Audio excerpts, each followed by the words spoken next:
3-4 વર્ષ થઈ ગયા મેં એવી કરી હતી. એમાં રીંગણા બહુ પુષ્કળ આવે પણ પ્રશ્ન શું થાય તમને કહું, એ આપણી માર્કેટમાં હાલ્યા નહીં રીંગણા. માનો અહીંયા 700-800 છોડવા ઉજર્યા હતા ને તો 60-70 હજારના મેં રીંગણા વેચ્યા હતા. ખેડૂતના સરપંચ સાહેબની વાડીએ આવ્યા છીએ બધા ખેડૂત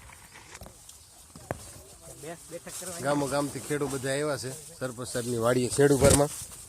આજે એના બગીચાની મુલાકાત લઈ રહ્યા છીએ આપણે બધા. 14 લાખના કોકને ખાવું મોટું જબર દોર્યું દાળ હેઠી કરો એટલે હા જેને ખાવું એને સરપંચ સાહેબે શું ટાઈપી છે, આ બધાય ખાવે આમ જેટલા ખેડૂત છે એટલા બધા ખાય. 1.5 લાખનું લોકોને ખબર. વાહ સરસ સરપંચ સાહેબ તમારું કામકાજ બહુ સારું છે. ખંભાળાના ખેડૂત છે બધા હારે, ગામો ગામના ખેડૂત અહીંયા બધા ભેગા થયા છે.